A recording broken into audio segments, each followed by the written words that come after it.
I bet you know what day it is when you see these. It's foot day. So, you can either use this ball, or this is a lacrosse ball, or a tennis ball, or even a golf ball. So, I think the golf ball is a little bit harder. So, we're going to put it down on the floor. I'm going to use the big ball today. And I'm going to start by putting my arch on the ball. And the first thing I want to do is to let the foot relax onto the ball. I feel like it's kind of melting. Soften those toes so they're not sticking straight out, or straight up to the ceiling. And then once you get that, I press down on my knee a little bit to give it a little help. And I might move that ball around. What I want to do is I want to press it so that the metatarsals begin to separate. I can feel those 5 bones and all the muscles connected with them moving around a little bit in a non-painful way. The temptation is to make the foot hurt for all the pain it's giving you, but let's not do that. And then I'm going to move that ball to the ball under the toes. I'm going to press down, and I'm going to try to make my toes also touch the floor. So I'm really moving the metatarsals. I'm going to start with more pressure under the big toe, and I'm going to move across the foot a little bit at a time until I get to the baby toe. Then when I get to the baby toe, I'm going to roll it front, roll it back gently. I'm not using a lot of pressure if it's painful. And now I'm rolling that ball back and forth from the toes to the heels. And the temptation is to do it fast.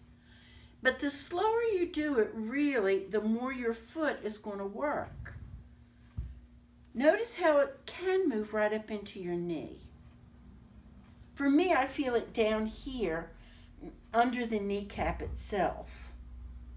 And then these muscles that go up each side of the shin, they become active, and I'm rolling that ball all over. Lastly, I'm going to make that ball go on my heel, like I have on a pair of high heels. And I'm going to press down with the heel. I'm going to press down with the heel and lift the toes up. And I like the way this feels on the outside of the heel, on the sides of my heel. That is a really difficult place to get to, right in here. So when I press on the outside, the inside of my heel, those muscles become active. See if you can ask those to move. Okay, now pause for a minute. Feel the difference between your feet. Let's go over to the other foot. Put it in the middle of your arch. And let's just press down. As I said, pressing with your hand onto your knee slightly changes the amount of pressure. And I can feel the metatarsals begin to separate. And when I do that, I try to make my toes go down and touch the floor, so that I get a stretch on the top of the foot.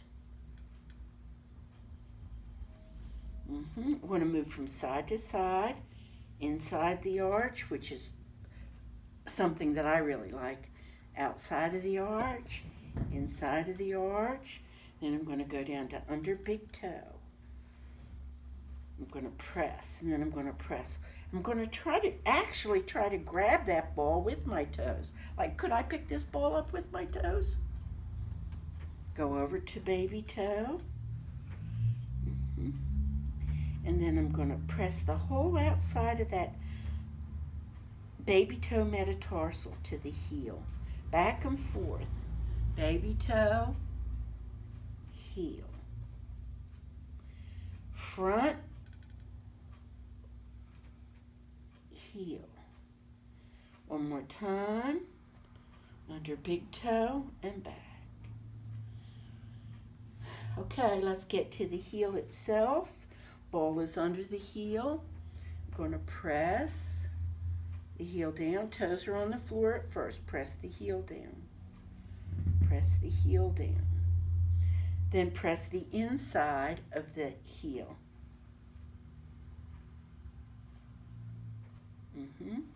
Work your way across, press the outside of the heel.